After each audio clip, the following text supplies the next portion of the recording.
Now we have signal.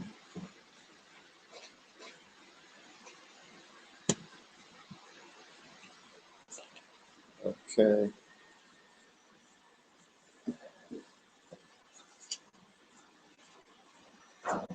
Okay, for anyone joining us live, this is here we are at UMass Boston College of Management, and we'll be just getting going in a few minutes, okay? And then we'll have more instructions. But let's hope the sound is working. Everything seems to be working. We've got video, we've got sound. I'm going upstairs, there should be other people to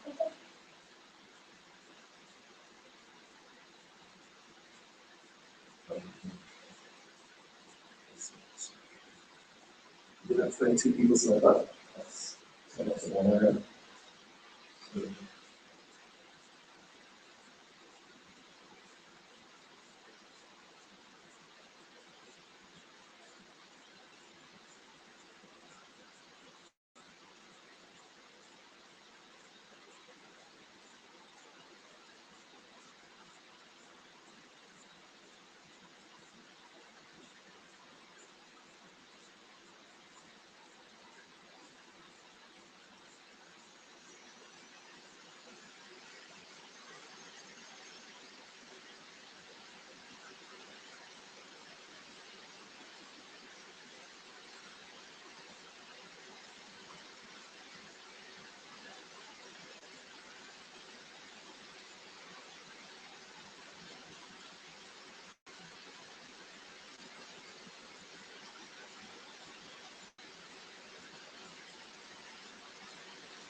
Yeah. Oh, great. Yeah, you're in the right place. Yeah, I'm a faculty here. Okay. Are you a student?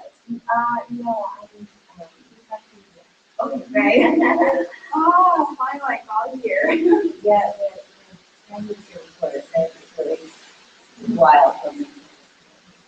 Yes, that was horrible. Yeah. Even though it's very short, but it's a lot of that. Yeah.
So, yeah, it's almost 5.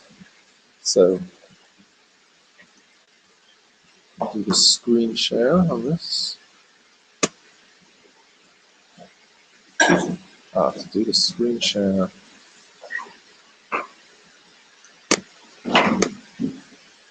we need to go.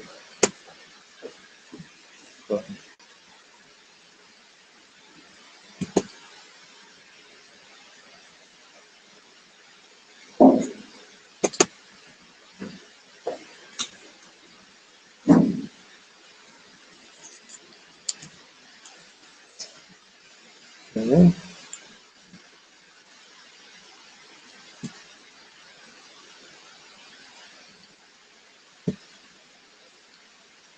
Screen share.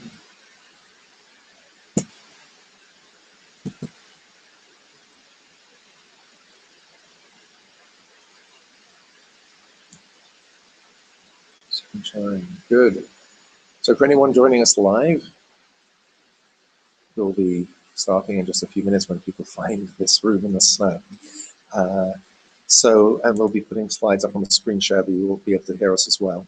And you can email to gradcm, that's GRADCM, at umb.edu. Okay, thanks. We'll get going in just a minute. So, actually, maybe we could stand near the door and tell people. Sure. There we are. Do you mind? Yeah. Just, just at the entrance. Or... Yeah, down that. Where, you know where the awning is upstairs. The awning that goes up to the parking lot. That's where people seem to. The back. The back awning. I think that's where. Do most people come in from the back entrance from the awning? Yep. Okay. Yeah. I will go there. Try and catch people who Sure. aren't sure where we are. Yeah. Okay, then we'll get going. But did you all struggle to find this place? Where were you coming from? Or... South on 93. Mm-hmm. And then you parked in the Bayside, the UMass Bayside parking lot. Mm-hmm. So we really need a big sign that sort of directs people from the parking lot here, don't we? Yeah. So I've asked them to make some big signs, but yeah, it's true. But it's a big parking lot. It's a covered up whole area. It's easy. And the easiest thing to say is at the hotel. Double suites. Double tree, yes. And there for the cafeteria. That'll be the clearest sign. Well, thanks for making it on this awful evening with so much. Well, it's not quite as bad as yesterday, I think, with the traffic. But we'll give people another couple of minutes to come in. And the other team is as well.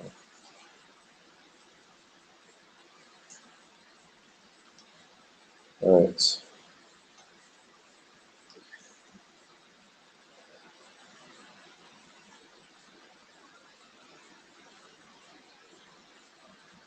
And I also see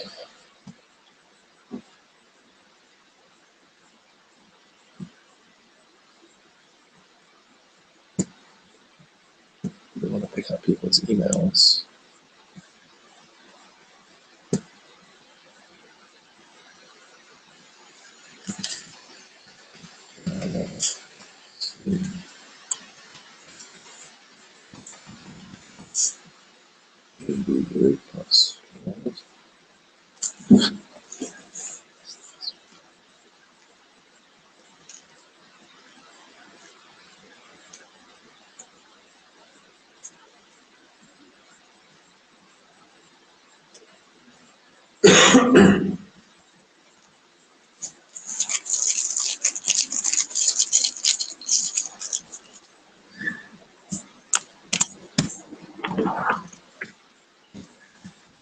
Okie doke.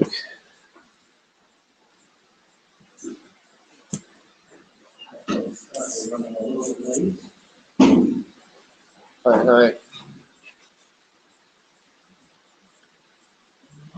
Pass on a sign sheet, if you just cross off your Yeah. name, if you're on the sheet, and sign in.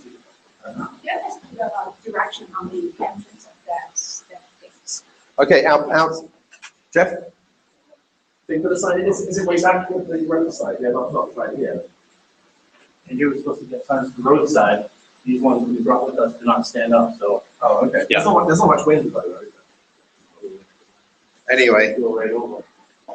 so if there's a few level courses I can take.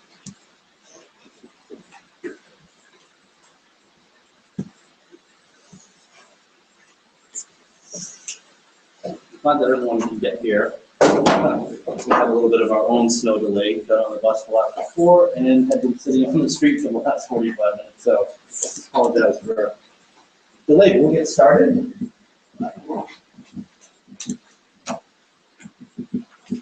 Yeah, there's a couple of questions coming into grad CM we can pick up afterwards.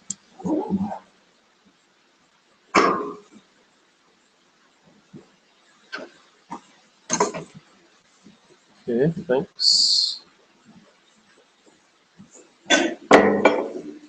Okay.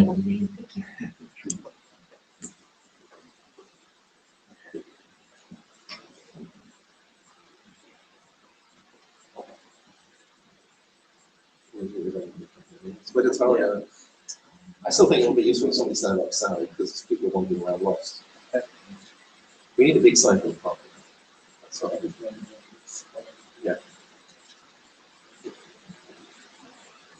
That's going to have about 2 by 3 blocks, so I'm not sure if facilities was able to do that today.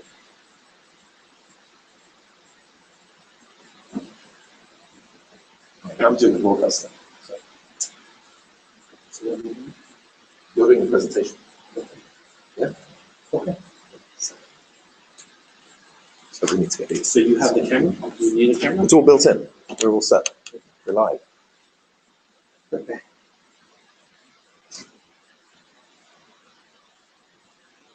Well, I'm showing them the slides.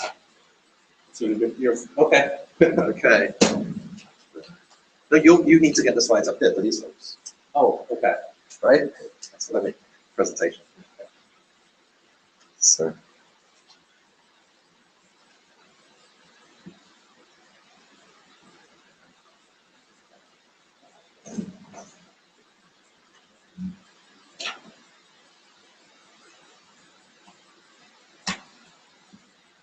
Sorry. I asked the bus to open up and let us out, and they're not allowed to do that. Oh, they did that for us. They did let you out and walk? That's why we're here. Yes. Great. So we're waiting to get a couple of things set up and everything. Sorry for any technical difficulties. I'm Jeff, Jeff Massey. I'll be sort of starting the presentation. David Levy, I'm sure, is going to introduce himself. And Tara is in the back of the room. She'll be joining us again. And then we have Patty as well tonight. So all graduate admissions staff here. And can I just get a sense of, tonight is the concentration on sort of the MBA and the management degree. We have a bunch of different specializations. And I just kind of get a little bit of what your interest is tonight. Maybe we can just go across the room this way. Sure, the professional MBA program. Oh, great. Okay. Excellent. Good timing. And then same thing? Okay, excellent. Really? Oh, good, great. They don't find out. Okay.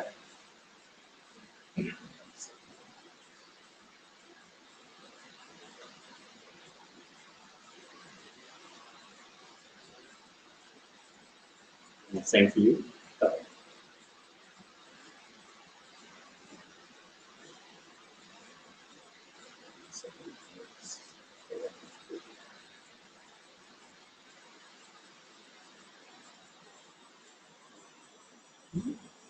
I'll do an introduction while you get this going.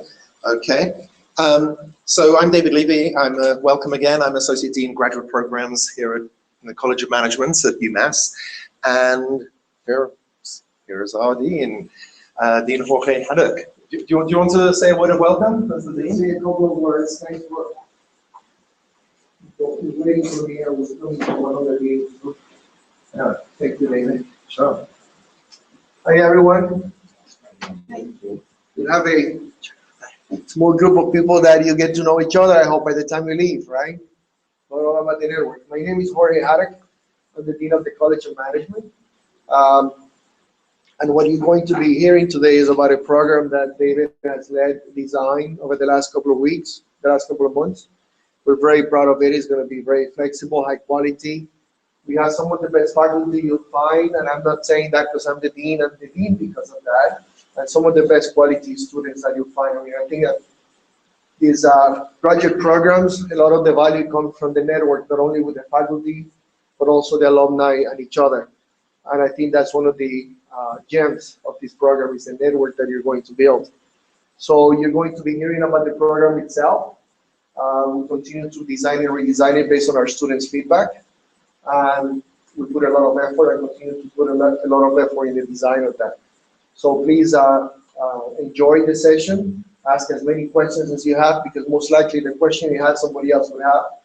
And I hope I see you in the fall. So thank you again for being here. Thank you. Okay, thank you, Dean Haddock. Okay, so back to me. I'm going to tell you just a bit of an introduction about our program here and why UMass is the place to be. Okay, so we offer a very, very high quality set of graduate programs here in business. We were just ranked number 41 in North America. That's more than 700 schools by QS Global MBA. It's a large international ranking organization that also does the on-ground student fairs that you might go to.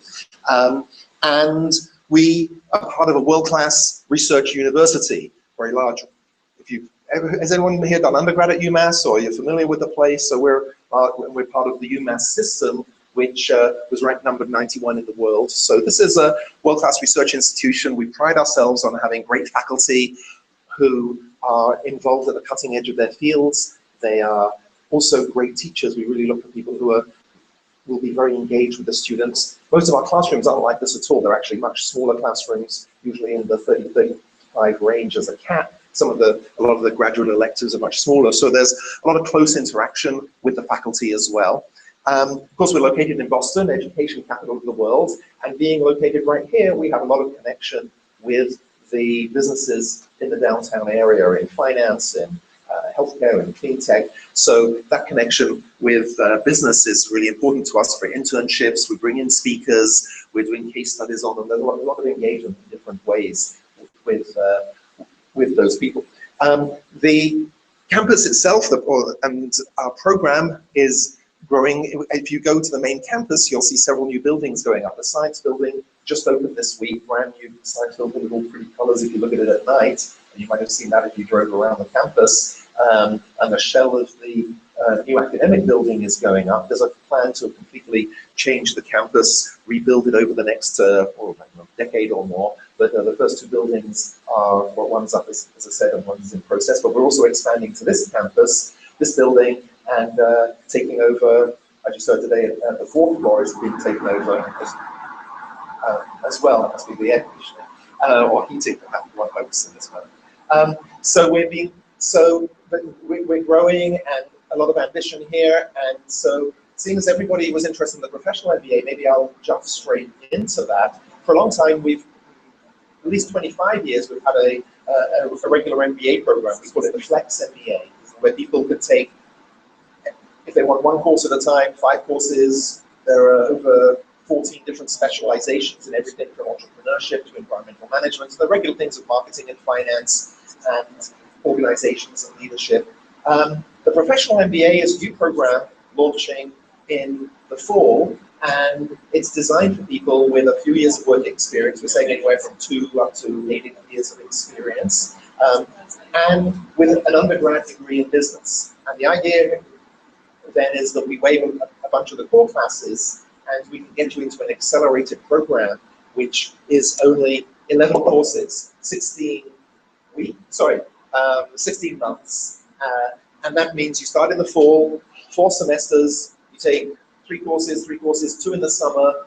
We'll have a condensed summer, so you still get August off, and then 3 again in the fall. So just 4 semesters, 16 months, and you have the professional MBA. Cohort style, whereas the regular MBA, people are picking and choosing the different classes. Here you're a cohort, and we've been told the experience of other places is that's really important for networking. You build some group cohesion, and the students get to know each other, as well as the professors, and those are connections that you carry around with you for life. It's going to be somewhat blended, so the idea is going to be Saturdays in this facility, but meeting every other Saturday. So the faculty right now are working on polishing a blended format, which means half in the classroom, and then some exercises, other materials that you'll have online. So you will be here every other Saturday from about 9:30 to about 3:30.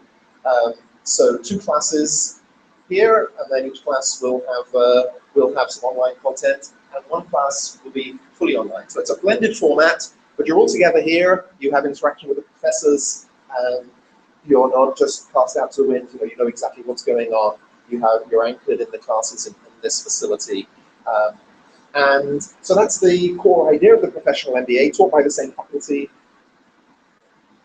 The courses are pretty much the same courses, but there's a particular selection of courses that puts you really at the cutting edge. Things you haven't been in school for a few years, some of the cutting edge issues and topics in management, whether it's technological tools, whether it's social media, whether it's issues around diversity and latest management and leadership techniques. So it's really a chance to get exposure to some of the cutting edge issues in management. That's the idea of the professional MBA. Okay. I'm going to go over to Jeff, where we're up and running now, for maybe some more of the details. Any questions on sort of the basic outline before I hand over to Jeff for some more of the details here? Nope. Okay. Well, yeah, so I'm going to go over, we just talked about the professional, which is great, newly launching. With that in mind, no one else is sort of interested in the traditional flex? Yeah, I'm the traditional. Oh, okay. Okay. So we'll do. Yes. That's okay. That's okay. Oh, okay, all right. Yeah. Fine. All right, so I'll just back it up a little bit. Regurgitate everything. I think David mentioned, our flexible schedule. So I'll talk specifically to the sort of the flex MBA, as we lovingly call it. It's flexible in the sense that you can go full-time or part-time. When you apply to the program, you'll indicate full or part, but during the program, at any point, you can actually change your status. It all depends on how many classes you're enrolled in. You'll never be in a different stream or different class. The professional MBA, however, is. So that's sort of the only difference. Newly launched, again, you'll be in a cohort. You'll all kind of travel through that together. But with the flex sort of at night during the weeknights, you may be in the same classes as the people that you start out with, or you may not. Really depends on your own schedule. The classes are all in the evening, starting from 4. We have start times at 4, 5:30, and then again at 7. The latest the class gets out is 10 o'clock. Some of those classes will be here. Most of them will be at the main campus just down the road. But as you know, there's shuttle access to the campus, to JFK, and to this parking lot. So we're easy to get to. I'll talk about the specializations in a few minutes when we get to the MBA. I think David touched on a lot of these other points here. We do like to just point out some of our, how we've been recognized for our quality, both as a best in business school, also a best value. We're accredited by AACSB, and I like to point that one out because you ask, what is that accreditation? What does that mean?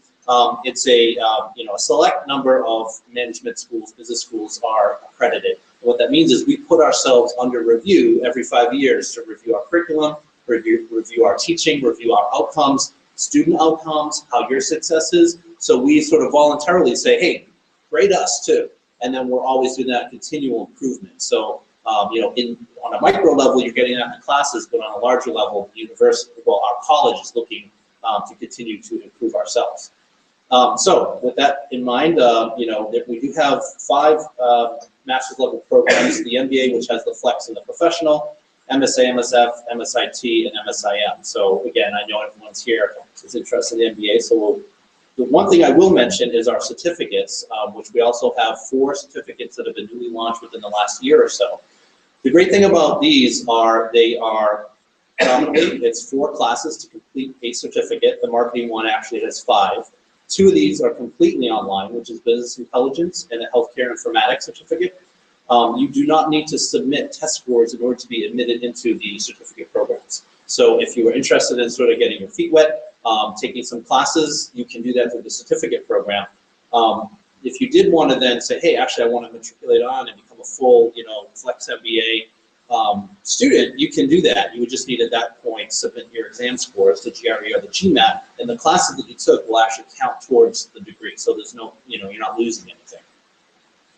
And so here's the MBA. We actually are slimming this down a little bit, but currently it's 8 business core, 2 required, 8 electives, and 1 capstone. And then the specializations you see here on the right-hand side have all sort of the traditional bread and butter ones, marketing, accounting, finance, but then we also have niche areas that you can concentrate on, the environmental management, nonprofit, organizational, leadership and organizational change, and entrepreneurship. I like to pull up the entrepreneurship because we actually have a venture development entrepreneurship center here on the campus. When the weather's a little bit nicer and you have ability to kind of walk around and tour the campus, I encourage you to go over to the Wheatley building. On the 2nd floor, we have our venture development center, and it is both a place for our students and also an incubator for local Boston businesses. They come and they're doing their own startup. A lot of them are tech-based. There's also a wet lab there, so there's a lot of innovation going on. Those firms will often hire our students as interns, but we also launch a yearly business competition. And so about 4 to 5 different competing student groups will come in, give their business pitch.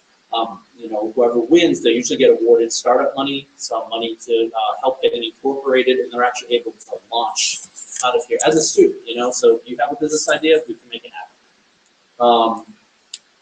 I'm gonna kind of skate over, David highlighted a lot of the points for the professionals, so I'm gonna kind of move over those and just quickly kind of go over the other degrees. We can circle back to them if anyone has interest in those, but I want to speak to you folks tonight. Other opportunities. So with the MBA, again, with those 14 different specializations, there's a lot of things you can do, and we usually encourage students to mix and match a little bit. If you are very interested in doing finance within your MBA, pair that with something else, maybe nonprofit, maybe entrepreneurship, but as I said, that gives you a little bit of an edge out in the marketplace.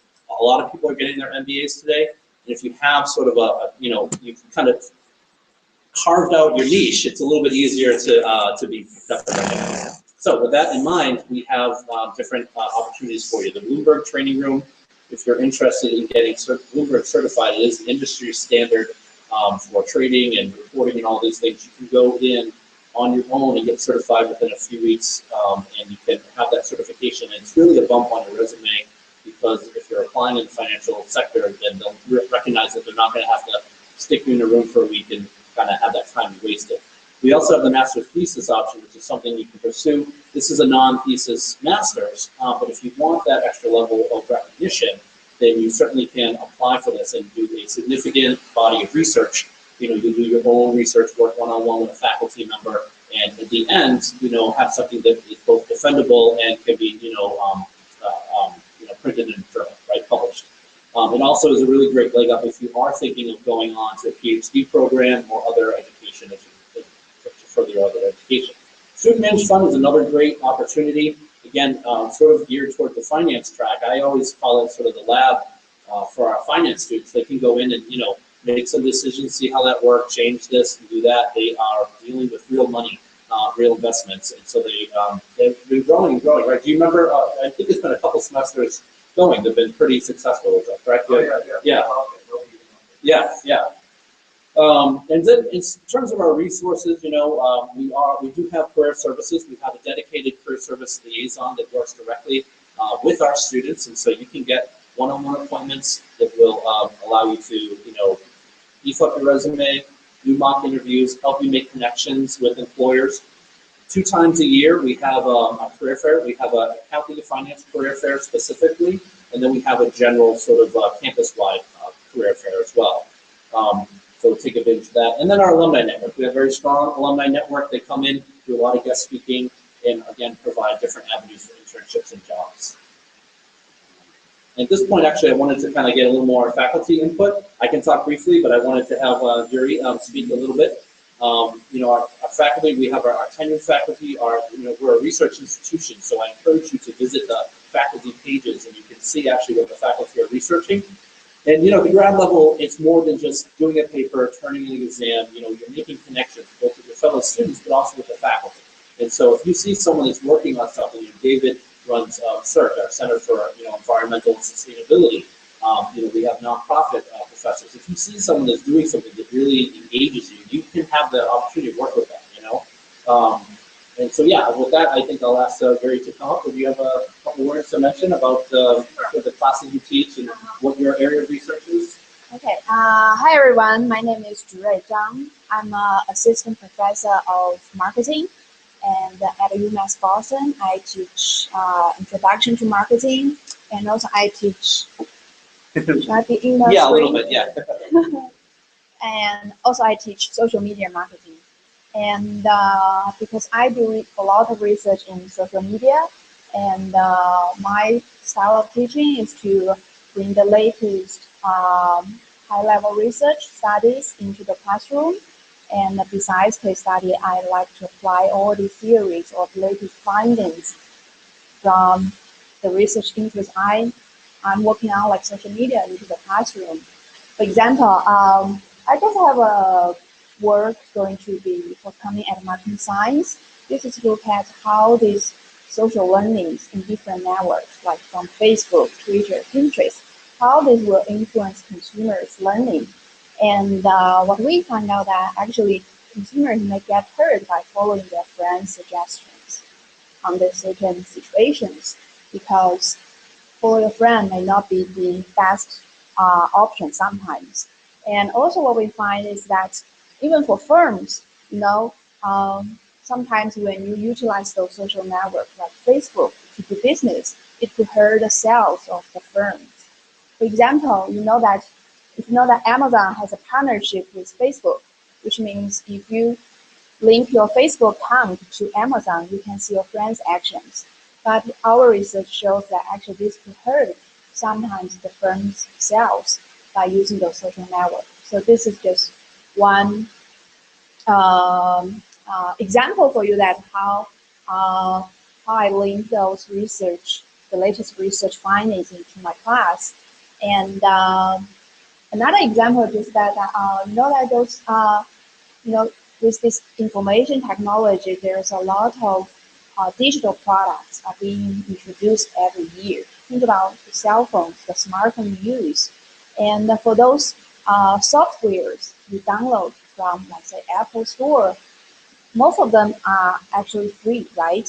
So there's a debate on whether we should provide free products or we should charge fee from consumers. So actually there's a debate of these freemium or premium business models. And some studies actually show that we cannot use the traditional new product diffusion models like the bell-shaped or S-shaped diffusion model to predict those digital products, like the free products. So we need to use some other models. So this is some just new findings from the marketing research, and I would like to bring this into my social media classroom. So this is my research and also my teaching.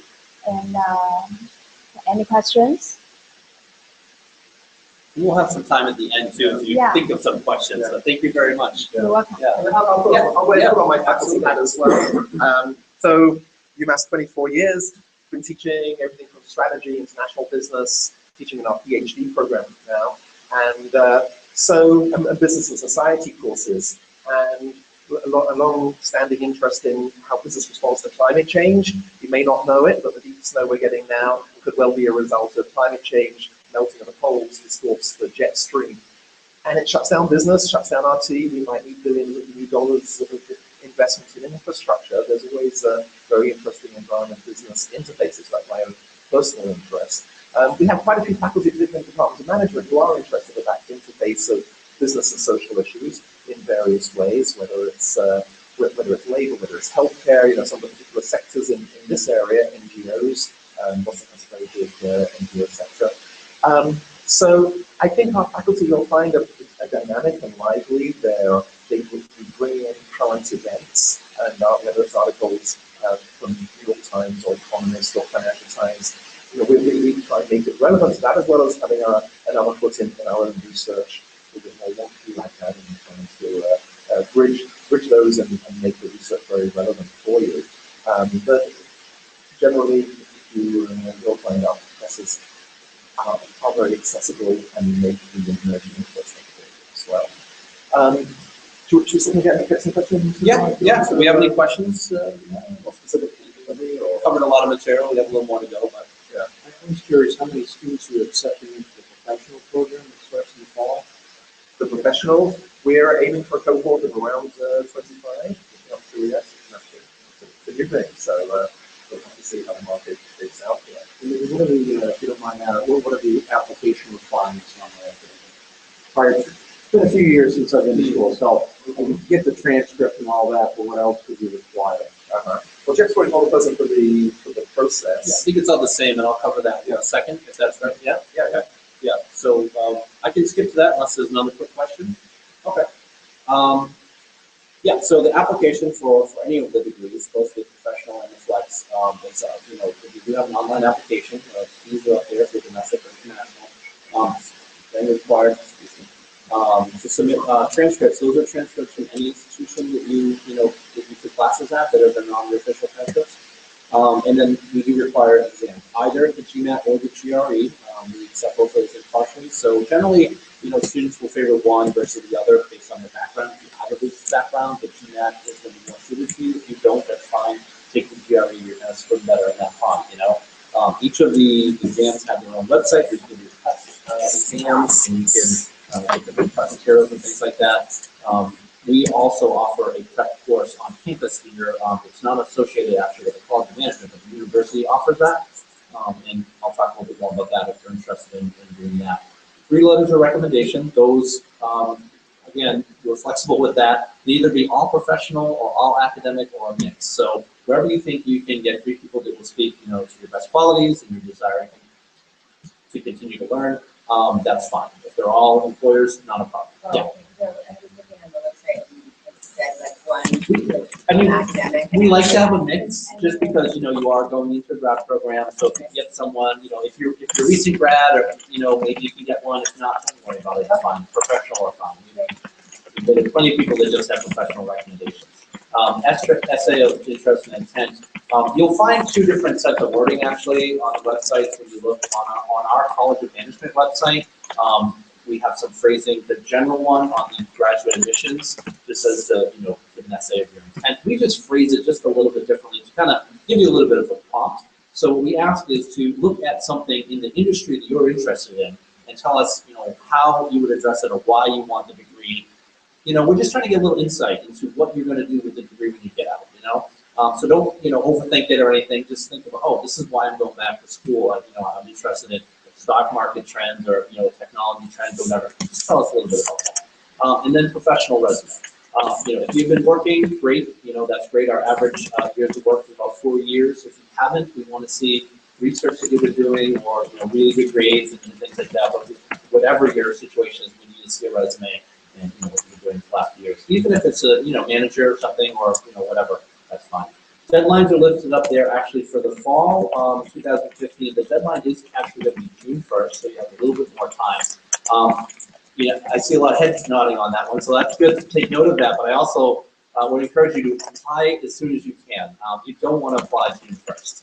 And there are a couple reasons for that. One of them being, well, I'll talk a little bit later, but those that apply early, you may still be eligible to be considered for a GA. If you have, a really good application, really good test scores, really good GPA, good essay, and these things, you can be considered for some financial aid.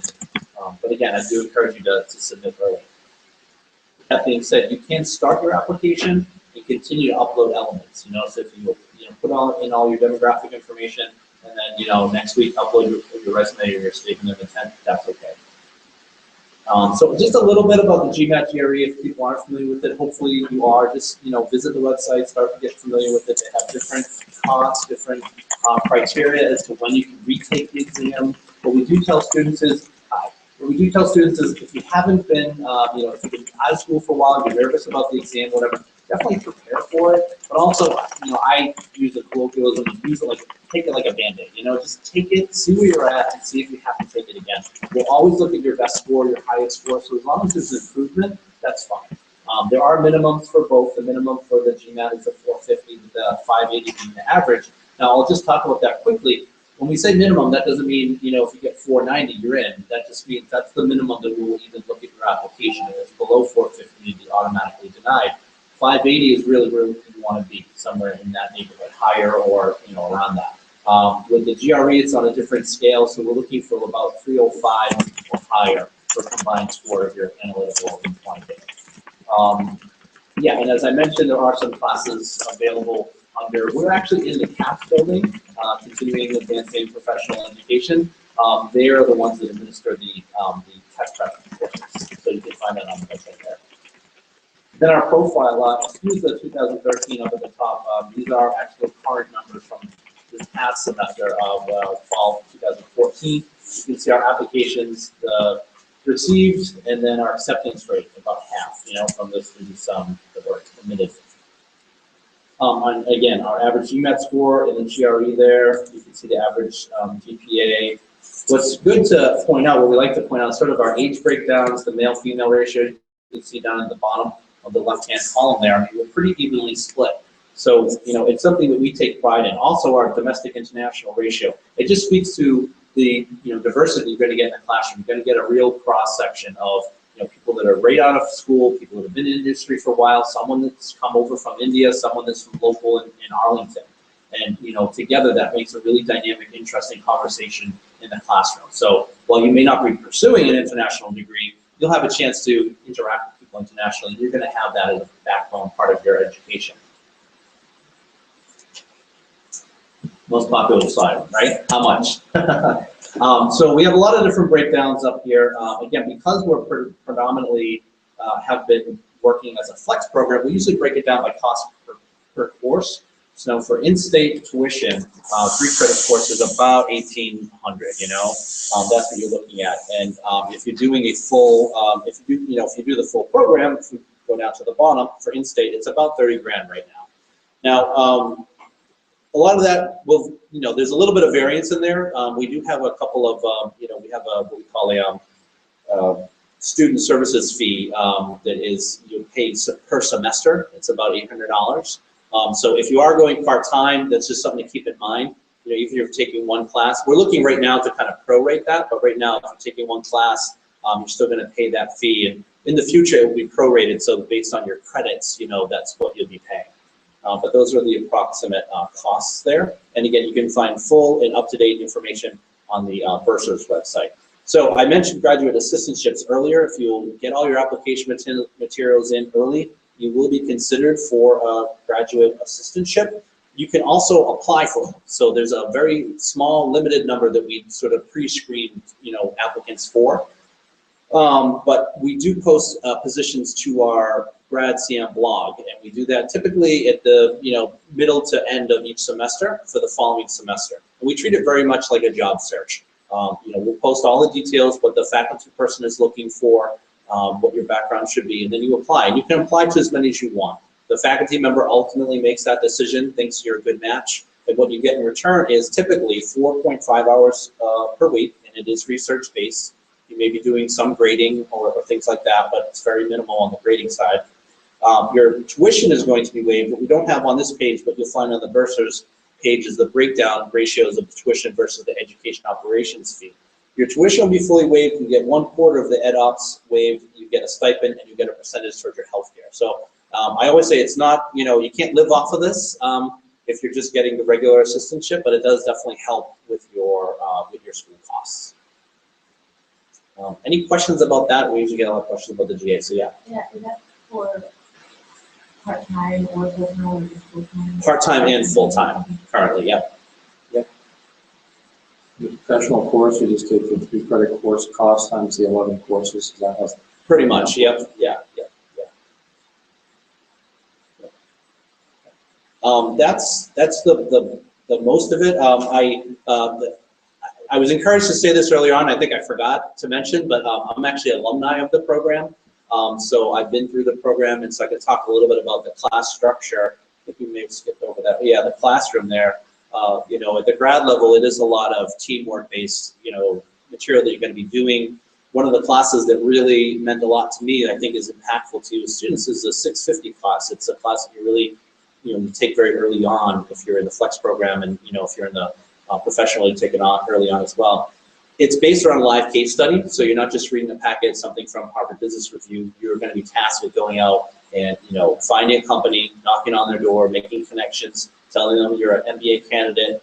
They'll, you know, hopefully they'll, oh, that's great. And then you really serve as a consultant. You know, you're going to look at some sort of change management that's going on in the company and conduct some interviews, type those up, digest them with your teammates, turn that into a paper and a presentation. A lot of times companies are really eager to hear what you found, you know, what the outcome was. And so students have gone back and been able to do their presentation, not just for their students, but for the company. I know of a couple students that have gotten jobs out of these presentations. So it's a really great opportunity. They are small classrooms. You know, this is a fairly large room. You really won't be in this room. Probably there are other rooms even in this building that are much smaller. So the student-teacher ratio is really good, you know. A lot of personal attention. I did mention a little bit about the diversity. And we do have some online classes. We're looking to move to more online classes. Things like all this snow, so we can actually keep going even though campus has been closed 4 out of the last 10 days of class. But right now, most of the classes are on ground in campus. So with that, that's sort of the end of the formal presentation. We can take any general questions, and then there's a lot of us here that can kind of answer some of your specific questions. So I really encourage you to, whatever questions you have, let's hear them. Yes. Expected time requirement per course, and we're trying to fit this into our lives. So, Right. Course, how long do you think? I mean, I can talk in general. David, again, he's interested in the professional one, so I don't know if you have a different take on it, but you know, I would say, especially things with like 650, you know, it's not rocket science that is time consuming. That class specifically is the only class that has a designated component to it, like a study time. And it's just to kind of get you in the mindset of, oh, I have to set aside some time for this, you know, with my teammates, not just my own. I can do it whenever, but I have to plan with some other folks. And generally, you're probably looking about maybe 3 or 4 hours a week per class or so, you know, depending on reading and all these other things. Yeah, I mean, reading, obviously some papers, and I mean, it's taking a class, and professors vary a bit in terms of how much they loaded up. Exactly. How much during the semester or a final paper at the end. But, yeah, so depending on the nature of the class, if it's accounting or more sort of a marketing or management kind of thing, it usually tends to be something like, you know, you do one group paper, one group project, and then your own individual paper and project. And then there might be other things scattered in there, a weekly, you know, one pager or something like that. Yeah. Thank you. Great question. Other questions? This is where, you know, I get to, you know, beef up my presentation. So if there's something I miss, you guys will point it out. So, yeah. And, you know, we can break this up, make it a little more informal too. Tara is in the back of the room. She's also our associate program director. So she can answer a lot of questions as well. So you're in good company. Yeah. Yeah. You can, yeah, you can apply before you take it, but you do need to have the score in before the deadline. Yep.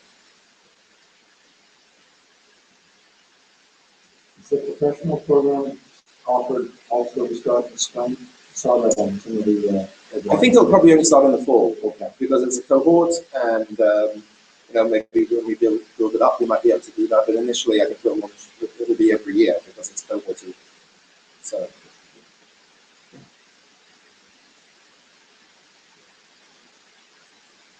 Questions about whether it's application or campus life or UMass or Eddie, what brings you to think about going back to graduate school? Yeah, that's a good one. Question back to you. Yeah. Is everybody working already? Oh, you did? Yeah. Where are you coming from? Oh, excellent. Okay. Are you regretting it? You have a return ticket? No. You brought us some sunshine. Yeah. Well, like I said, that's sort of the end of the formal presentation. I do close up here, and I have a feeling that maybe some other questions. Please mix them in with us. Yeah. We're here for you tonight. So get your questions answered. We also have some brochure you can take home with you and a little bit of swag that we meant to have out before we started. So take some goodies home as well. Thank you all for coming out. Appreciate it. Yep. What sectors are you from? I'd like to get a sense of where people are working in insurance. Yeah. Okay. And how long have you been working? 27 years. 7 years. Okay. Okay.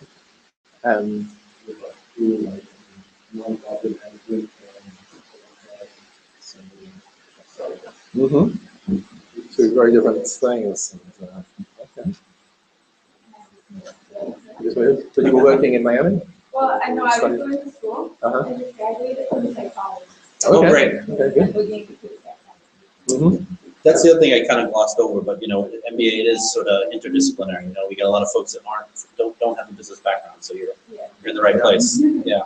I know people coming from psychology, sociology, engineering, and do an MBA, and that's a great way to move on and do different things. And,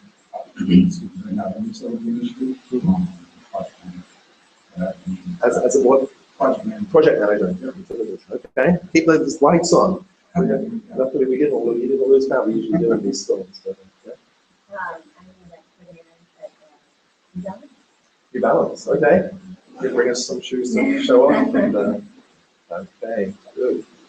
So, well, I mean, we do hope that these. Oh, and I missed somebody over here. Yes. Sorry. I am studying pretty much right now. Uh-huh. And I work for Nokia. Mm-hmm. In sales. Okay. Yeah. Thank you. And we certainly hope that an MBA gives, whether you stay in your existing company or you look to move afterwards, that it gives your career a very significant boost. And so the MBA has very strong market credibility. Was anybody express interest as well in any of the specialized degrees, like the Masters in Accounting or Finance or IT, or nobody here made it? Okay, that's fine. I mean, we do have a special evening, but sometimes, sometimes people come along because this is the evening they can make. So we like to make sure we cover everybody. Yeah.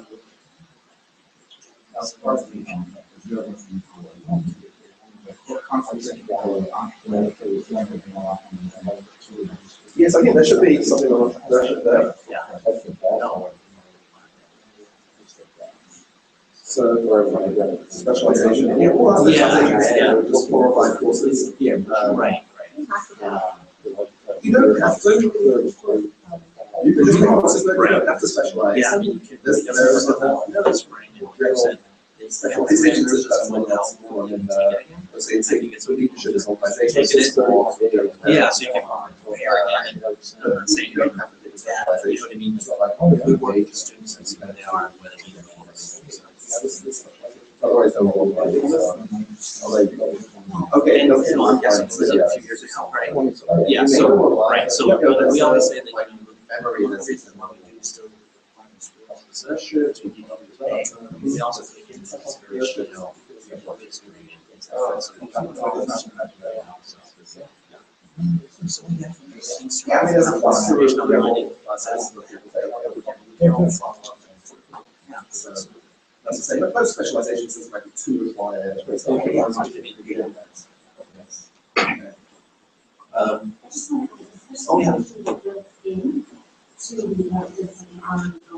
Yeah.